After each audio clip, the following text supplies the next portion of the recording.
र महत्त्वपूर्ण कार्य छ हजुरसँग उहाँको भन्दा यस्तो महत्त्वपूर्ण कार्य के थियो कि मैले के प्रतिज्ञा लिएको थिएँ, जसले हाम्रो वार्तालापमा सुन्छ वा हाम्रो वार्तालापको बिचमा जो यहाँ प्रवेश गर्छ त्यसलाई प्राणदण्ड दिन्छु भनेको थिएँ। त्यस्तो महत्त्वपूर्ण के छ भन्दा कार्य के छ त मलाई थाहा छैन, तर उहाँले अविलम्ब भेट्न पाउनु पर्यो।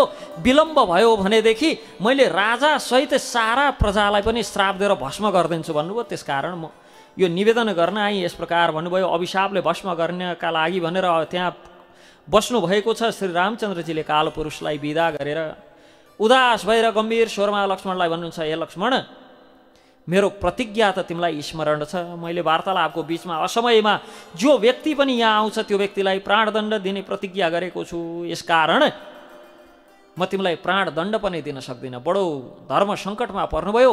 राजगुरु आदि पुरोहितको मतानुसार प्रिय व्यक्तिलाई त्यागिदिनु, अब उपरान्त अनुहार पनि हेर्दिन भन्नु प्राणदण्ड समान हो, मृत्युदण्ड समान हो।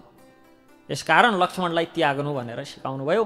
रामचन्द्रजीले तत्क्षण लक्ष्मणजीलाई सारा जीवनका लागि परित्याग गरिदिनु भयो।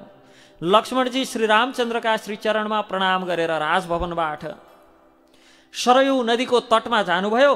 त्यहाँ सरयूमा स्नान गरेर आफ्नो चित्तलाई समाहित गरेर ध्यानस्थ हुनुभयो र आफ्नो नित्यधाममा पुग्नुभयो सशरीर।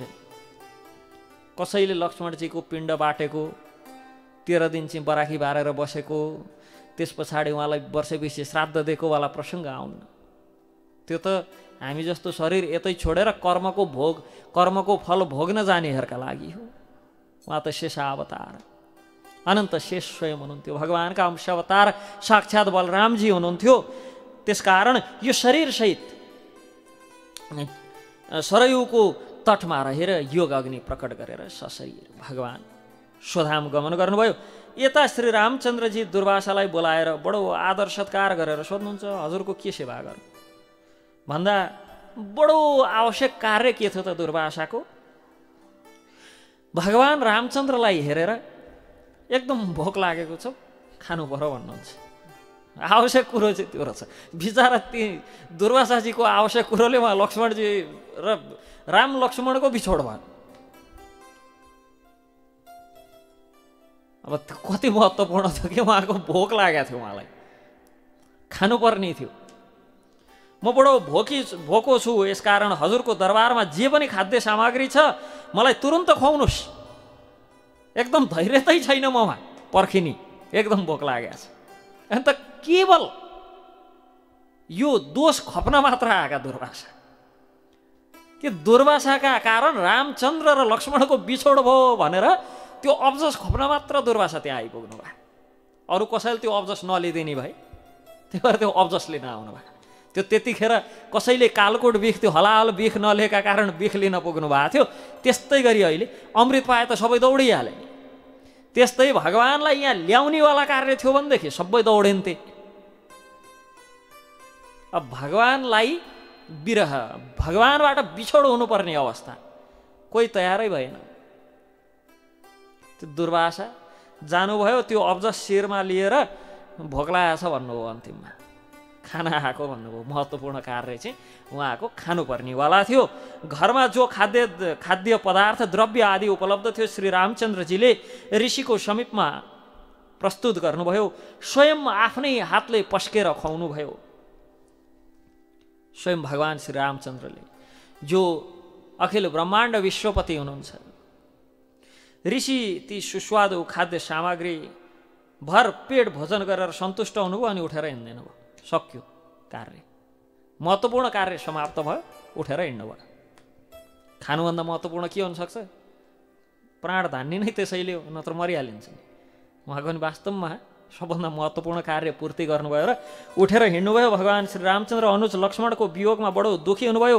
लक्ष्मणजीको स्वधाम गमनको समाचार पाएर स्वयं पनि स्वधाम गमन गर्ने निश्चय गर्नुभयो र भगवान श्री रामचन्द्रजीले आफ्ना 2 छोराहरू लवकुश तथा आफ्ना भाइका छोराहरू पृथक पृथक राज्यमा अभिषक्त गरेर तत्पश्चात स्वयं अयोध्याका सारा प्रजालाई साथ लिएर सरयूको पवित्र तटमा उपस्थित हुनुभयो। सबैले साथमा स्नान गरेर तत्पश्चात योग मुद्रामा जसै बसे आकाशमा सहसा अनेक विमानहरू प्रकट भए, लाखौं विमान त्यहाँ उपस्थित भए। भगवान श्री रामचन्द्रजीका साथमा समस्त जनसमूह विमानमा चढेर स्वधाम भगवानले सबैलाई लिएर जानुभयो। दुईटा कुरा बुझ्नुपर्छ। एउटा त जो भगवानका आश्रयमा छन् तिनलाई भगवानले आफ्नो धाम अवश्य पनि प्रदान गर्नुहुन्छ। अर्को, राजा धार्मिक भए भने, राज्य चलाउने व्यक्तिहरू धार्मिक भए भने सारा प्रजा धार्मिक हुँदा रहेछन्, सारा प्रजाले पनि त्यसको फल प्राप्त गर्दा रहेछन्।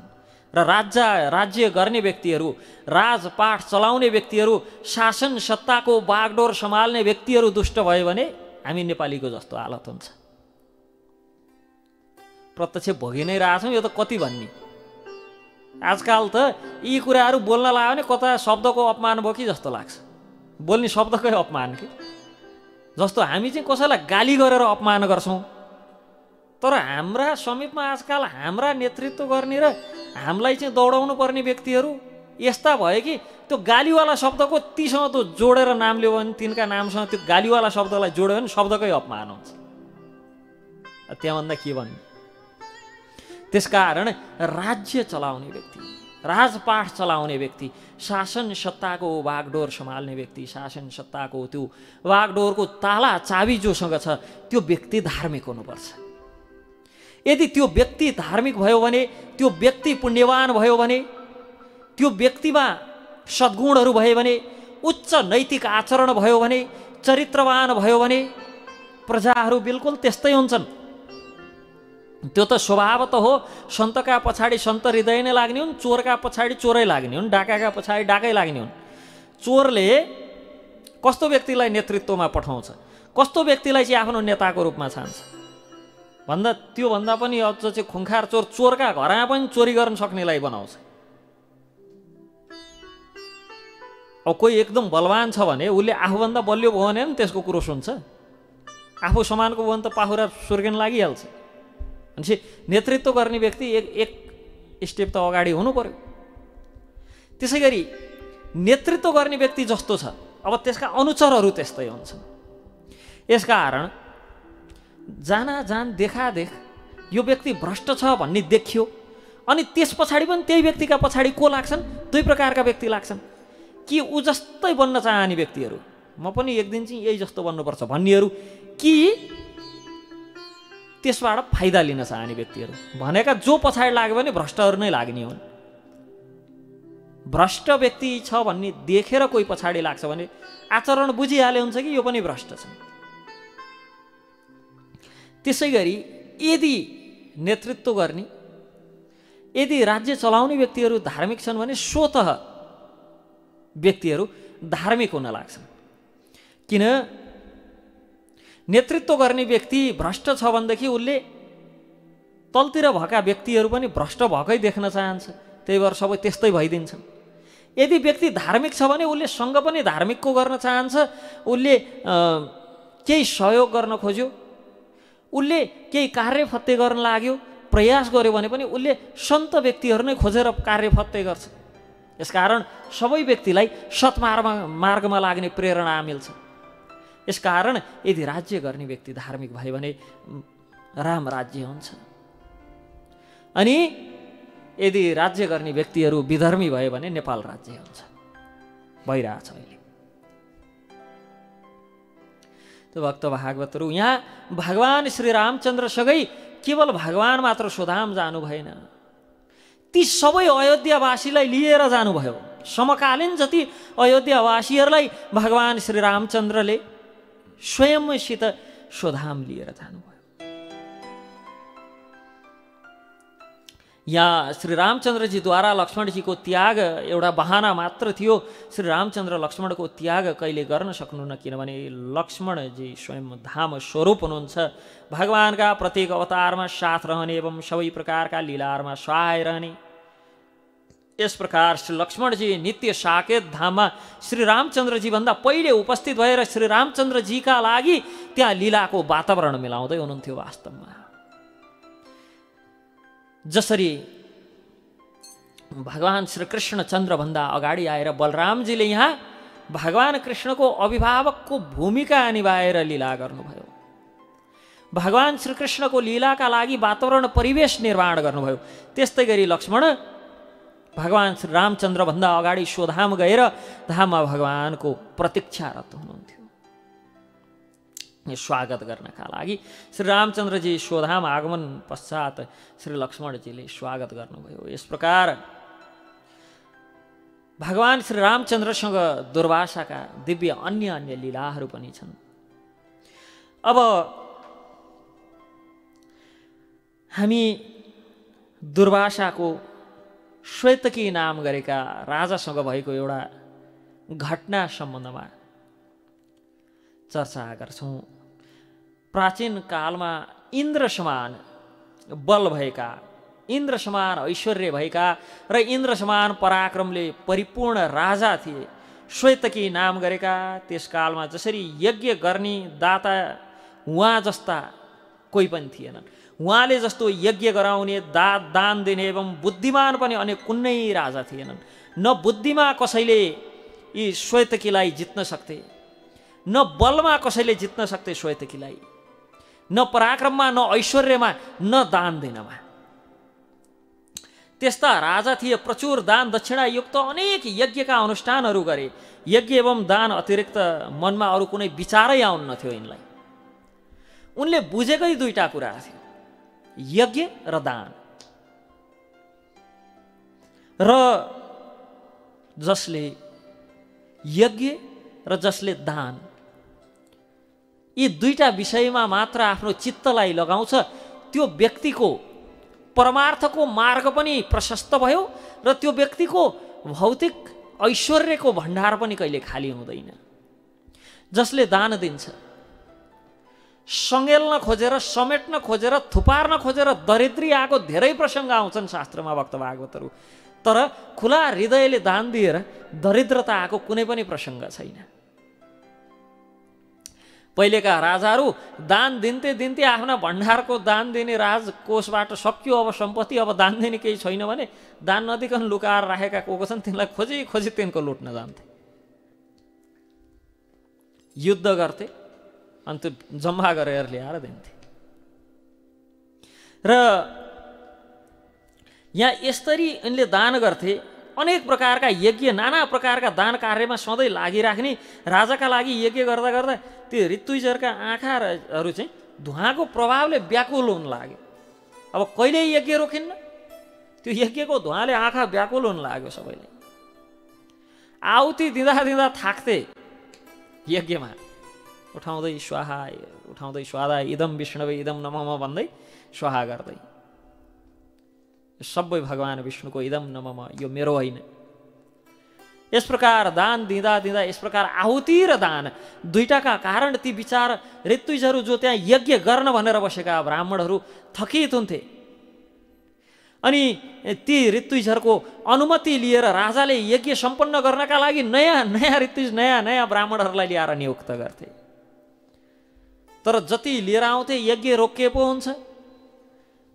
यता यज्ञ चलिरहेछ, त्यो रोकिन पाएको छैन, उता सुरु गर्छन्, त्यता रोकिन पाएको छैन, त्यता सुरु गर्छन्।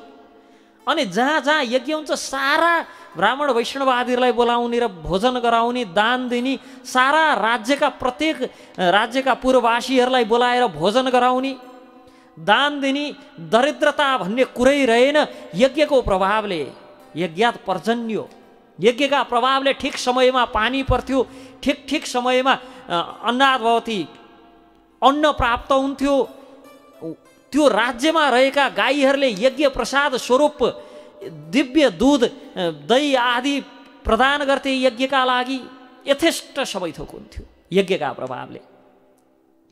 यज्ञका सम्बन्धमा छुट्टै कुनै दिन चर्चा गर्नेछौँ। यज्ञले कस प्रकार वास्तवमा पूर्ण रूपमा, हामी आजकल शास्त्रबाट कुरा गऱ्यौँ भने अब फेरि यिनले अब रामलीला सुरु गरे, फेरि महाभारत सुरु गरे भनेर चाहिँ आँखा यति खुम्च्याएर नाइ भन्न नि सकेका छैन कुरा सुन्नलाई, अनि हात यसरी बाँधेर ल भन्नुहोस् भन्नुहोस् भनेर सुन्ने गर्छौँ। अनि त्यही कुरा अक्सफोर्डमा पढ्ने, क्याम्ब्रिजमा पढ्ने गोरेले भने अरे भनेर सुरु गर्यौँ भने यस्तरी सुन्छौँ गरेर। अनि ती गोराहरूले पनि हाम्रो यज्ञका बारेमा बडो रिसर्च गरेर, एकजना हावार्ड स्टिङ्गल भन्ने व्यक्ति थिए, ती व्यक्तिले चाहिँ जो नोबल लौरेट मध्ये एकजना हुन्, ती व्यक्तिले यज्ञका सम्बन्धमा र मन्त्रको शक्तिका सम्बन्धमा रिसर्च गरेर रिसर्च पेपर पब्लिस गरेका छन् जो बडो गहन छ। त्यो तिनले पनि कस प्रकार यज्ञ सही ढङ्गले सम्पादन भयो, मन्त्र सही ढङ्गले उच्चारण भयो भने त्यसले कस प्रकार यो वातावरणमा सकारात्मक प्रभाव पार्छ र त्यो प्रभावका कारणले व्यक्तिको मनमा, मस्तिष्कमा र यो शारीरिक तनमा नै वृद्धि गराउँछ, कस प्रकार त्यो अनाजहरूमा वृद्धि गराउँछ, कस प्रकार गाई आदिले दिने प्रतिफलमा वृद्धि गराउँछ भन्ने सम्बन्धमा रिसर्च गरेका छन्। त्यस सम्बन्धमा छुट्टै कुनै सत्रमा चर्चा गरौँला। यहाँ यी राजाले यसरी यज्ञ गर्थे, त्यो यज्ञका प्रभावले उनको राज्यमा कुनै विषयको, कुनै वस्तुको, न अनाजको, न खाद्यान्नको, न श्री सम्पत्ति, न ऐश्वर्यको कमी नै हुँदैन थियो। यस प्रकार यज्ञ गर्दै गर्दा अब एउटा यज्ञ भए पो, दुईटा यज्ञ भए पो, सयौँ नयाँ नयाँ प्रकारका यज्ञ गरेका छन् र प्रत्येक यज्ञमा हजारौँ ऋतुजहरू, हजारौँ ब्राह्मणहरू आहुति दिँदैछन्। यज्ञ गर्ने ऋतुजहरू नै फेला परेनन्, ब्राह्मणहरू नै फेला परेनन्। यज्ञ गराउने अन्य कोही ऋतुज नै कतै फेला नपरे पछाडि राजाले सारा संसारमा घुमेर खोजे, फेलै परेनन्, सके सबै थकित छन्। अलिअलि बाँकी भएका पनि ती राजाको यज्ञमा जानै डराउन लागे कि यसरी दान दिन्छन्, तिनले दिएको दान लिएर नआउँ भने पनि भएन, लिएर आउँ भने यसरी दान दिन्छन्, त्यो ल्याउन पनि सकेन। दान देलान् भनेर जान छोडे तिनका यज्ञमा, डरले दान धेरै दिन्छन्। अहिले भयो त गजब हुन्थ्यो त्यो त्यस्ता यज्ञ, आजकल हुन्नन्। अहिले त 101 पाइन्थ्यो, कहिले थकाइ नै नलाग्नेहरू पाइन्छन् आजकल, थकाइ नै लाग्दैन मान्छेलाई। दान पाइन्छ, दक्षिणा पाइन्छ भनन्, त्यस्ता थकाइ सकाइ। ड्युटी गर्ने हो, ड्युटी पछाडि ओभरटाइम गर्ने हो, के को थकाइ। मेसिनसँग लड्न त हामीलाई थकाइ लाग्दैन, पैसा पाइन्छ भनेपछि थुचुक्कै एक ठाउँ बसेर यज्ञमा स्वाहा गर्न के थकाइ लाग्ने हो। यहाँ मेसिन सँगसँगै लड्न थकाइ लाग्दैन। आजकल काम गर्दाखेरि कम्पनीले ओभरटाइम ड्युटीमा राखेन भनेर हामी व्यवस्थापनसँग झगडा गरिदिन्छन्, अनि हामीलाई थकाइ लाग्ने कुरो हुन्छ। आजकल त्यस्ता यज्ञ गर्ने मान्छे हुन्नन्, नत्र यो राजाका यज्ञ पुरा सफल पारिदिन्थे सबले मिलेर। कोही ऋतुजहरू नै प्राप्त भएनन्। अन्तमा राजा उपस्थित सारा त्यहाँ ब्राह्मणहरूको शरणमा गएर भन्छन् कि अब यज्ञ त बिचमा रोक्न भएन, यज्ञ गर्ने कोही फेलै परेनन्, सबै जति यज्ञ गर्ने खालका छन् यहीँ छन्, बाँकी कोही पनि फेला परेनन्। हजुरहरूको थकान पनि मैले देख्न सकिनँ, तर यज्ञ रोक्न पनि भएन। तत्पश्चात राजालाई परामर्श दिन्छन् कि महादेव श्री रुद्रको समीपमा जानु, केही व्यवस्था भगवान शङ्करले गर्नुहुन्छ। महाराज श्वेतकी कैलाश पर्वत गएर रुद्रदेवलाई प्रसन्न गर्नका लागि खानपिन सबै छोडेर तीव्र तपस्या गर्न लाग्नुभयो।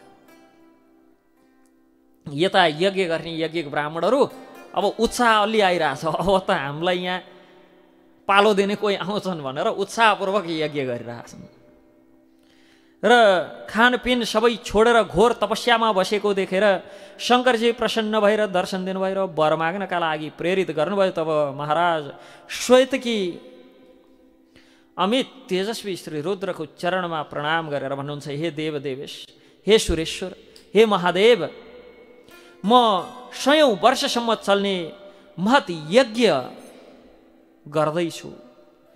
यदि म माथि प्रसन्न हुनुहुन्छ भने स्वयं गएर मेरो यज्ञ अनुष्ठान गराउनुहोस्।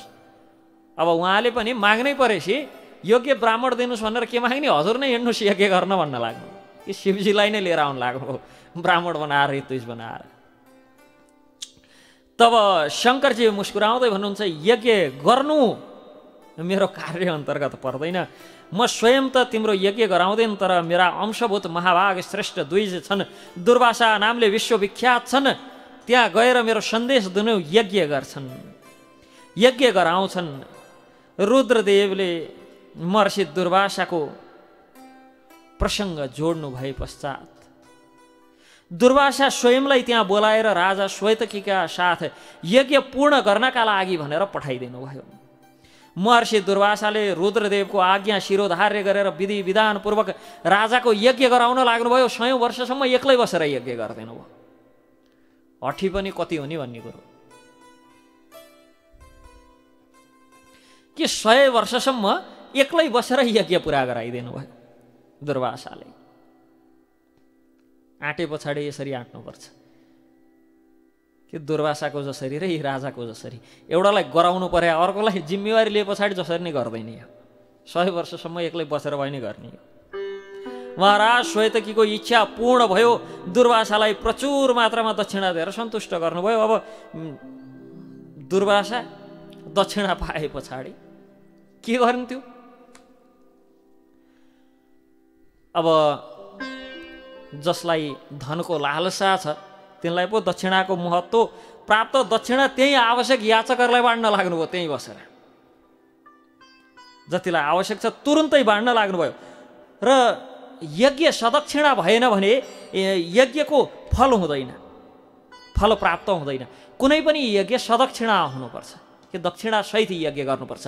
जुन यज्ञ सदक्षिणा हुन्छ, दक्षिणा सहितको यज्ञ जुन हुन्छ त्योमा मात्र भगवान् विष्णुको वास हुन्छ। त्यसकारण राजाले आफ्नो कर्तव्य पुरा गर्नुभयो। तर दुर्वासा सन्त उनलाई त्यो के गर्ने त्यो सम्पत्तिको। अहिलेका जस्ता हामी जस्ता हुन्नथे त्यतिखेर। सानो कुटी भए पछाडि पुग्थ्यो। अब अहिले हामीलाई ठुल्ठुला मठ मन्दिर चाहिन्छन्, आश्रम पनि ठुल्ठुला चाहिन्छन्, पाए गाडी पनि चाहिन्छन्। त्यो पनि पाएसम्म अलि धेरै गतिला चाहिन्छन्। नपाए पनि झारा टार्नै भए पनि गतिला गाडी चाहिन्छन्। खाना पनि त्यही हिसाबले चाहिन्छ। दुर्वासा जस्तो महिना दिन नपाए महिना दिन भोकै नै बस्दैन, पाएदेखि महिना दिनको लागि पनि खाइदिने गर्न सक्दैनन्। तर त्यतिखेर विचार त्यो सन्तलाई के गर्ने, एउटा सानो कुटी छँदै थियो। अब आजकल त हामीलाई घर चाहिन्छन्, आश्रम पनि एसी भएका चाहिन्छन्।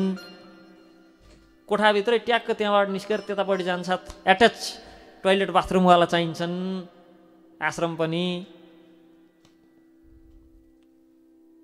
गाडी चलाइदिने छुट्टै चाहिन्छन्, पकाएर खुवाइदिने छुट्टै चाहिन्छन्। दुर्वासालाई त्यो सबै केही चाहिन्न थियो। त्यो के गर्ने? तुरुन्तै त्यो सम्पत्ति सबै दान गर्न लाग्नुभयो। हामीलाई पो आजकल अब सोध्न पनि व्यक्तिहरूले हजुरको घर कहाँ? अब आफू जहाँ बसेको छ त्यसलाई घर भन्नु पर्यो। नरसिंहधाममा त्यो होइन क्या स्थायी ठेगाना चाहिँ कहाँ? अब यहाँ मान्छे आफै स्थायी छैन, ठेगाना कताबाट स्थायी बनाउने हो? शरीर कसैको स्थायी छ? स्थायी ठेगाना बनाएकाहरू हाम्रा परजिजु बाले चाहिँ स्थायी ठेगाना बनाउनु भएको थियो होला। घर त त्यहीँ छ। जिजुबा कता हुनुहुन्छ? स्थायी ठेगाना कहाँबाट हुने हो? स्थायी ठेगाना हुनु त पहिला आफू स्थायी हुनु पर्यो नि। आफ्नै यहाँ ठेगान छैन, आफै अस्थायी छु, स्थायी ठेगाना कहाँ खोज्ने? लोमसको आयु, लोमस नाम गरेका ऋषि थिए, उनको आयु ब्रह्माजीको 100 वर्ष हुँदाखेरि। ब्रह्माजीको आयु कत्रो चाहिँ हाम्रो यो 4,32,000 वर्षको कलियुग भयो। यसको 2 गुणा त्रेता, यसको 3 गुणा यसको 2 गुणा द्वापर, यसको 3 गुणा त्रेता, यसको 4 गुणा सत्य गरेर यत्रा चाहिँ 22-25 लाख वर्षको एउटा दिव्य युग हुन्छ। त्यस्ता दिव्य युग 71वटा बित्दाखेरि एउटा मनवन्तर हुन्छ। त्यस्ता मनवन्तर 14वटा बित्दा ब्रह्माको 12 घण्टा हुन्छ। त्यस्तै 12 घण्टाका रात्रि हुन्छन्। अर्बौं खर्बौं वर्षको ब्रह्माको आयु छ। ती ब्रह्माको आयु सकिँदा विचार लोमसको चाहिँ शरीरको एउटा रौँ झर्छ। भनेपछि तिनको आयु कति छ भनेर त गणना के गर्ने? तिनको आयुको गणनै हुँदैन। त्यस्ता लोमसलाई सत्सङ्ग गर्न भनेर नारदले आश्रम सोध्नुहुन्छ। ऋषिवर हजुरको ठेगाना कहाँ छ?